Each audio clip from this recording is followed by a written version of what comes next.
చంద్రబాబు నాయుడు గారి మొత్తం జీవితాన్ని ఒక్కసారి రాజకీయ జీవితాన్ని చూస్తే ఆయన చేసే తప్పుల్ని ఎదుటి వాళ్ళపైకి చూపిస్తూ వెళుతుంటారు. అంటే ఇటువైపు దృష్టి పడకుండా ఉండడం కోసం. ఒక ఎగ్జాంపుల్ ఏంటంటే అప్పుల గురించి అనుకోండి. ఇప్పుడు ఆయన చేస్తున్నటువంటి అప్పులు తెలుసు, కానీ 14 లక్షల కోట్లు జగన్ అప్పులు చేశారు, రాష్ట్రాన్ని ముంచేశారు, ఇలా ప్రచారం చేస్తూ వస్తారు. ఈ మధ్యకాలంలో వరుసపెట్టి ఎల్లో మీడియాలో కొన్ని వార్తలు వచ్చాయి.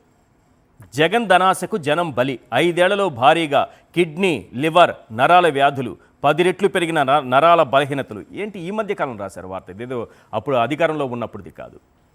కానీ ఈ వార్త చదివిన తర్వాత ఏదో జరుగుతోందనేటటువంటి ఒక అనుమానం అయితే నాకు కలిగింది. ఈరోజు ఏం జరుగుతోంది? ఒక వ్యవస్థీకృతం చేసేసారా ఈ నకిలీ మద్యం తయారు చేయడాన్ని అనేది? ఈరోజు రాష్ట్రంలో ఉన్నటువంటి వాస్తవ పరిస్థితులను నిన్న జరిగినటువంటి ఆ రైడు, ఈ యొక్క కల్తీ మద్యం, నకిలీ మద్యం ఇవన్నీ కూడా స్థానికంగా ఉన్నటువంటి అధికారులు పట్టుకోవడం వల్ల ఈ యొక్క ప్రభుత్వం యొక్క అసలు రంగు బయటపడింది. ముఖ్యంగా చంద్రబాబు నాయుడు గారు ప్రబోధించేది కానీ, వాళ్ళ యొక్క ఎల్లో మీడియా ప్రబోధించేది కానీ, గడిచిన 5 సంవత్సరాల కాలం అంటే జగన్మోహన్ రెడ్డి గారు అధికారంలో ఉన్నటువంటి 5 ఏళ్ల కాలంలో కూడా ఒక బ్రహ్మాండమైనటువంటి విష ప్రచారం చేసి ప్రజల్లోకి తీసుకొని పోగలిగారు. వాళ్ళు చేసేటువంటి ప్రచారం ఏంటంటే విపరీతమైనటువంటి కల్తీ మద్యాన్ని రాష్ట్రం అంతా కూడా తాగుతూ ఉన్నారు. దానివల్ల ప్రజల యొక్క ఆరోగ్యం అంతా దెబ్బతింటూ ఉంది. ఈ యొక్క మద్యం షాపుల ద్వారా, లిక్కర్ మాఫియా ద్వారా దాదాపు 3,600 కోట్ల అవినీతి జరిగిందని చెప్పి ప్రధానంగా వాళ్ళు చేసేటువంటి అభియోగాలు. జగన్మోహన్ రెడ్డి గారి పీరియడ్ అయిపోయిన తర్వాత దాదాపు ఇప్పటికి 17 నెలలుగా వస్తుంది. ఈ 17 నెలల్లో చూసినా కూడా అప్పుడప్పుడు కూర్చొని ఎల్లో మీడియాకి ఏం టాపిక్ లేకుండా ఉన్నా జగన్మోహన్ రెడ్డి గారికి ఉన్నటువంటి క్రేజ్ ఎప్పుడైతే పెరుగుతుందో, మైలేజ్ ఎప్పుడైతే పెరుగుతుందో అప్పుడంతా ఏదో ఒక ఉదంతాన్ని తీసుకొని వచ్చి ప్రజల మైండ్లో కూర్చొని ఏదో గతంలో అక్రమాలు జరిగాయి అనే రకంగా ప్రచారాలు చేస్తూ వచ్చారు. దాంట్లో ప్రధానంగా ఇటీవల కాలంలో చూస్తే ఈ యొక్క మద్యం మాఫియా అనేది కానీ, లిక్కర్ మాఫియా అనేటువంటిది ప్రధానంగా మనకు వినిపించింది.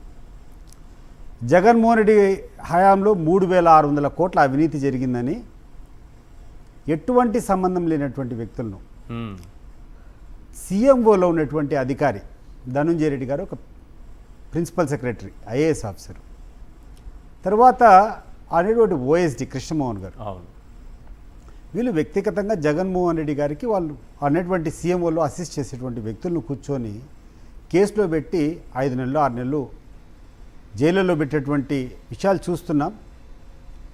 ఈరోజు ఈ పట్టుబడినటువంటి మద్యం ద్వారా చంద్రబాబు నాయుడు గారి యొక్క అసలు రంగు బయటపడింది. ఆ రోజు ఎటువంటి స్కామ్ జరగలేదు. ఈరోజు ఈ యొక్క మీరు ఇందాక చెప్తున్నట్టు ఈ నారావారి బ్యాండ్లు కానీ లేకుండా ఉంటే ఈరోజు అవినీతి ఎట్లా చేయొచ్చు, మద్యం ద్వారా ఎట్లా డబ్బులు సంపాదించుకోవచ్చు, రెడ్ హ్యాండెడ్గా వీళ్ళు దొరికినారు.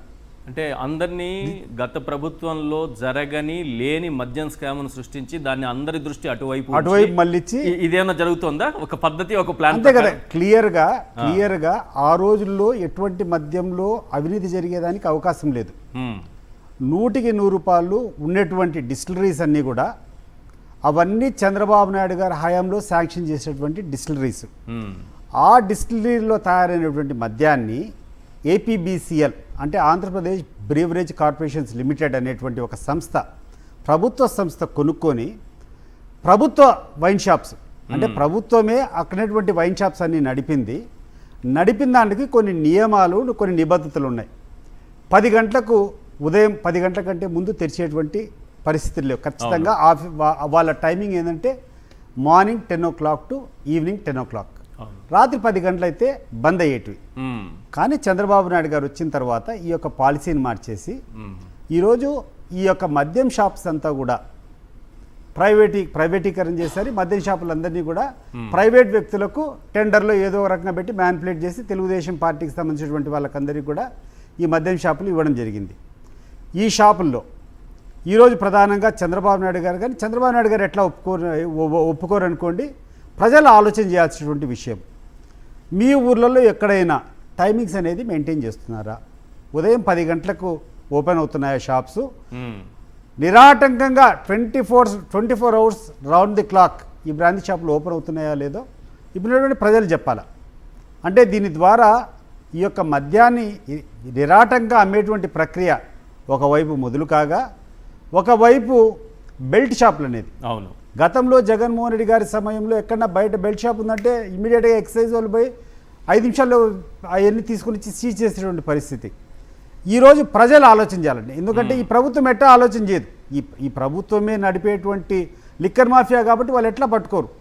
ప్రజలు నేను ఈ సందర్భంగా ఆలోచన చేయమని చెప్పి కోరుకునేది ఏంటంటే, ఏ గ్రామంలో అయినా ఒక 100 మంది నివాసం ఉండేటువంటి ఏ గ్రామంలో అయినా బెల్ట్ షాప్ ఉందా లేదా రాష్ట్రంలో ఉన్నటువంటి ప్రజలంతా ఆలోచన చేయాలి. ఈ షాపులు ఎవరు నడుపుతున్నారు, ఈ షాపులో అమ్మేటువంటి మద్యం ఎటువంటిదో ఈరోజు కూర్చొని ఈరోజు తంబలపల్లి నియోజకవర్గంలో బయటపడినటువంటి ఈ యొక్క లిక్కర్ ఇండస్ట్రీ ఏ రకంగా ఉందో ఇది బయటపడతా ఉంది. అండ్ దీన్ని ఈశ్వర్ గారు ఒకటి this is the tip of the iceberg. ఆంగ్లంలో టిప్ ఆఫ్ ది ఐస్బర్గ్ అంటే ఐస్బర్గ్ చాలా పెద్దది ఉంటుంది అనమాట. సముద్రంలో అది కనపడదు, పైన టిప్ ఒకటే కనపడుతుంది. అది కనపడేది కొంచెమే, కానీ 90% పైన ఐస్బర్గ్ నీళ్ళలోనే ఉంటుంది. So whatever we are seeing ఈరోజు మనకి ఏదైతే కనపడతా ఉందో this is only the tip of the iceberg. బయట కనపడేటువంటి కొన్ని లక్షల కోట్లు, కొన్ని వేల కోట్లు ఈరోజు ఈ ప్రభుత్వం చేసేటువంటి అక్రమాలు ఈరోజు దీన్ని బట్టి బయటపడతా ఉంది. నేనేవో కొన్ని చూపించాను, మీరు చెప్తున్న దాన్ని బట్టి రాష్ట్ర వ్యాప్తంగా ఉన్నట్టే. రాష్ట్ర వ్యాప్తంగా ఉన్నాయనేది ఇప్పుడు స్పష్టమవుతుంది కదా. మీరు చూపించింది ఈరోజు తంబలపల్లిలో జరిగింది చూపించినారు. అవును, తంబలపల్లిలో జరిగేటువంటిది విషయం తంబలపల్లి నుంచి ట్రాన్స్పోర్ట్ చేస్తే ఇక్కడ నుంచి శ్రీకాకుళం జిల్లాకు తీసుకుని పోయేటువంటి పరిస్థితులు ఉండవు కదా. మీరు ఇప్పుడు చూపించినప్పుడు నకిలీ మద్యము విశాఖపట్నము శ్రీకాకుళం జిల్లాలో అన్ని బయటపడినట్టు ఉంటాయి. అంటే స్థానికంగా ప్రతి ఒక్క జిల్లా హెడ్ క్వార్టర్స్లోనూ ప్రతి ఒక్క నియోజకవర్గ హెడ్ క్వార్టర్స్లోనూ ఇటువంటి డిస్టిలరీస్ ఉన్నాయి, అనాథరైజ్ డిస్టిలరీస్ ఉన్నాయి. ఆ తర్వాత ఈరోజు ఈ సీజ్ చేసేటువంటి ఈ యొక్క కారాగారం ఏదైతే ఉందో, కారాగారం అంటారు కదా ఇండస్ట్రీని, ఈ ఇండస్ట్రీ ఏదైతే ఉందో ఈ కర్మాగారము మా యొక్క ఇట్లాంటి కర్మాగారం మా యొక్క వేంపల్లకు నేను నివసించేదానికి చాలా దగ్గర. నాకు చాలా మంది అక్కడ ఉన్నటువంటి వ్యక్తులంతా పరిచయం ఉన్నాయి. వాళ్ళని అడిగా ఏం డీటెయిల్స్ ఏంది, ఇట్లా పట్టుకున్నారు ఏం కథ అని. అన్న నిరాటకంగా ఈ వ్యాపారం జరుగుతూనే ఉంది. ఇది ప్రభుత్వ యొక్క పెద్దల యొక్క అండదండతోనే జరుగుతూ ఉంది. ఈరోజు ఏదైతే ఈ కర్మాగారం పట్టుకున్నారో this is on the highway, main road. Molakala Cheruvu అనేటువంటి గ్రామము తంబల్లపల్లె కాన్స్టిట్యున్సీకి ఆల్మోస్ట్ హెడ్ క్వార్టర్స్ మాదిరి. తంబల్లపల్లె అనేటువంటి పేరు వచ్చినా కూడా తంబల్లపల్లె ఒక చిన్న గ్రామము, అది ఎక్కడో మారుమూల లోపల ఉంటుంది. ఇది మొలకల చెరువు అనేది it is on the highway. Anantapuram నుంచి నీకు తిరుపతి పోయేటువంటి హైవేలో మెయిన్ రోడ్లో మదనపల్లె మెయిన్ రోడ్లో ఉన్నటువంటి పెద్ద గ్రామం. అంటే 25-30 వేల ఓట్లు ఉన్నటువంటి గ్రామం ఆ మొలకల చెరువు. అంత పెద్ద గ్రామంలో కూర్చొని మెయిన్ రోడ్లో కూర్చొని ఇది చేస్తూ ఉండారంటే ఇది సామాన్య వ్యక్తి లోపాయికారిగా చేసేటువంటి వ్యవహారం కానే కాదు. ఇది పెద్దల అండదండలతో కూర్చొని ఎటువంటి భయం లేదని చెప్పి చేయగలిగిన తప్పుడే ఇటువంటి సాధ్యపడుతుంది తప్పితే ఇదేదో కళ్ళు మూసుకొని ఎవడో కూర్చొని చీకటి వ్యాపారం చేసేది కాదు. అండ్ ఈరోజు పట్టుబడినటువంటి వ్యక్తి కూడా ఎవరైతే ఉన్నారో ఈ సురేంద్ర నాయుడు అనేటువంటి వ్యక్తి, ఆయన గురించి కూడా నేను డీటెయిల్స్ కలెక్ట్ చేసుకున్నా. స్థానికంగా ఉన్నటువంటి వాళ్ళందరితో మాట్లాడితే ఇతను ఒక staunch supporter of Telugu Desam party. Telugu Desam పార్టీకి వెన్నెముక లాంటి వ్యక్తి. 24 గంటలు తెలుగుదేశం పార్టీ కార్యక్రమాల్లో పాల్గొనడం కానీ తెలుగుదేశం పార్టీ యొక్క కార్యక్రమాలన్నీ ఆ నియోజకవర్గంలో చేసేటువంటి వ్యక్తి ఈ సురేంద్ర నాయుడు. మరి ఈరోజు రెడ్ హ్యాండెడ్గా ఆయన పట్టుకున్నారు. So what this indicates is Telugu Desam party పైన ఉన్నటువంటి నాయకుల యొక్క బ్లెస్సింగ్స్తో, ఆశీర్వాదాలతోనే, వాళ్ళ యొక్క కనుసైగలతోనే ఈ యొక్క కర్మాగారం పెట్టినట్టు మనకు అర్థమవుతూ ఉంది.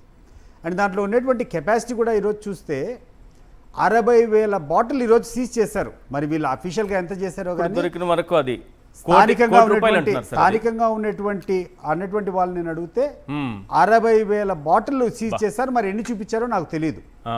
దీని యొక్క కెపాసిటీ 50 మంది నిరాటకంగా 3 షిఫ్ట్లు పనిచేస్తున్నారు. దీంట ఈ యొక్క కర్మాగారంలో 50 మంది కార్మికులు 3 షిఫ్ట్లుగా పనిచేస్తున్నారు. అంటే కొత్త పరిశ్రమలు ఇవేనా కొత్త చంద్రబాబు నాయుడు అదే అదే నేను చెప్పదలుచుకున్నా ఇప్పుడు కొత్త పరిశ్రమలు వచ్చేసాయి. చేస్తాను, చాలా మందికి ఉపాధి కల్పిస్తా అని చెప్పి చంద్రబాబు నాయుడు గారు చెప్పడంలో బహుశా ఇదొక ఇండస్ట్రీ కింద లెక్క చేయొచ్చు. దాంట్లో పనిచేసేటువంటి వాళ్ళందరూ కూడా అంటే ఒక తంబలపల్లిలో జరిగేటువంటి దాంట్లోనే ఒక 50 మందికి ఉపాధి కల్పించారంటే రాష్ట్రం మొత్తం మీద ఎంతమందికి ఉపాధి కల్పించారు?